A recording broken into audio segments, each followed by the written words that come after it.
Por que Deus não responde às suas orações? O que pode estar impedindo Deus de te atender?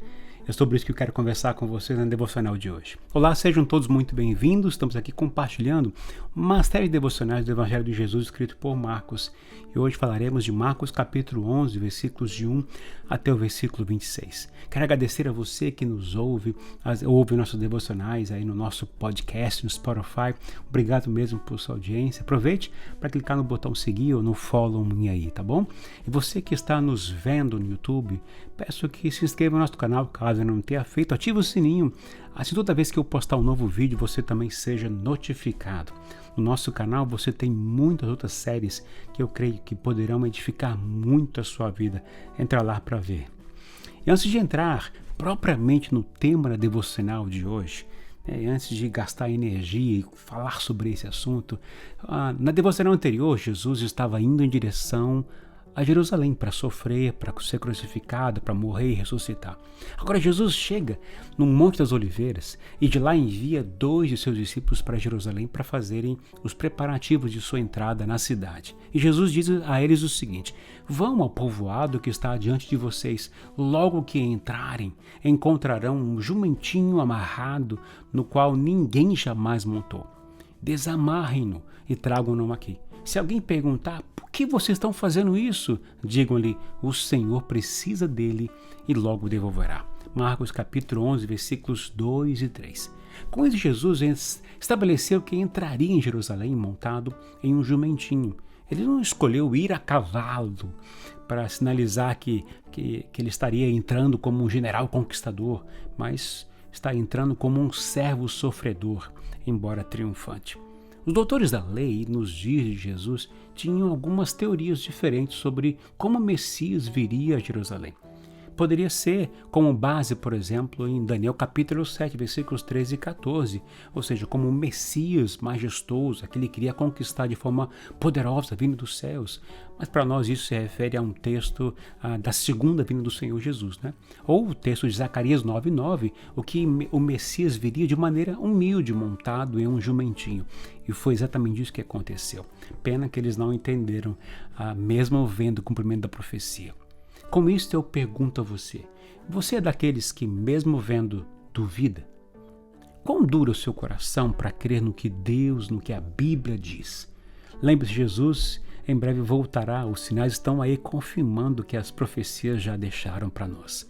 Então trouxeram um jumentinho a Jesus e ele o montou. E muitos estenderam seus mantos e pelo caminho, outros espalharam ramos que haviam cortado nos campos, e os que iam adiante dele, os que o seguiam, gritavam: Hosana, bendito é o que vem em nome do Senhor. Marcos 11, 7 a 9. Durante grande parte do ministério de Jesus, ele foi desprezado e rejeitado por homens, principalmente pelos líderes religiosos, que tinham todo o conhecimento para reconhecê-lo, não é verdade?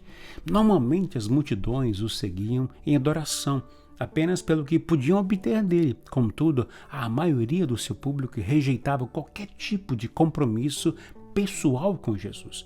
Mas nesse dia foi tudo diferente. Aquela multidão honrava Jesus, usando inclusive suas roupas como o tapete vermelho para o jumentinho em que ele estava montado passasse. E diziam entre lá todo mundo dizendo: Hosana, bendito é o que vem em nome do Senhor. Imagina a glória daquele momento. Jesus entrou na cidade e foi diretamente ao templo. Observou tudo, olhou atentamente e saiu, indo para Betânia, cidade vizinha. E de lá, no dia seguinte, retornando a Jerusalém, Jesus estava com fome no caminho. E vendo de longe uma figueira com folhas, ele foi ver se talvez encontrasse algo nela. Quando ele chegou lá, não encontrou nada além de folhas, pois não era época de figos. Em resposta, Jesus disse a ela: ninguém mais coma do seu fruto. E seus discípulos ouviram-no dizer isto. Marcos 11, 14. Aquela árvore, querido, representou uma propaganda enganosa, isto é, com muitas folhas, mas nada de figos. Não que a figueira não pudesse ter figos, mas naquela época não era para ter. Mas Jesus parece estar ensinando algo aqui. O problema é que tinham folhas, mas não tinham figos. As folhas diziam que há figos, mas os figos não estavam ali. Essa árvore foi amaldiçoada porque dizia ter frutos, mas não tinham nada. Deu para entender? A árvore é amaldiçoada por sua aparência de folhas. não de falta de frutos. Jesus estava divertindo Israel como a todos nós com esse ato. Ele está dizendo que aquilo que desagradava a Deus, sabe? Deus não se agrada quando o seu povo é todo folhas e nenhum fruto. Então Jesus chegou em Jerusalém, entrou no templo e começou a expulsar aqueles que compravam e vendiam no templo. E qual era o problema então ali? Os aproveitadores, os cambistas, em cooperação com os sacerdotes, roubavam os peregrinos, forçando-os a trocar seu dinheiro pelo dinheiro do templo para comprar animais para os sacrifícios. Tudo isso a preços exorbitantes. E Jesus lhes dizia: não está escrito, a minha casa será chamada a casa de oração para todos os povos, mas vocês fizeram dela um covil de ladrões. Marcos 11:17. Eu creio que Jesus nos deixa mais um ensinamento maravilhoso aqui.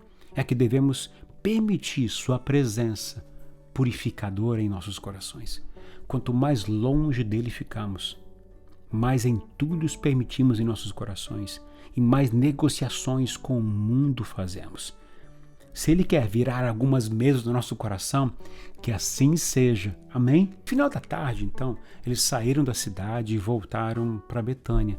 E na manhã seguinte, ao passarem pelo caminho em direção a Jerusalém, viram que a figueira que o Senhor amaldiçoou tinha secado desde as raízes. E Pedro disse: mestre, olha, a figueira secou.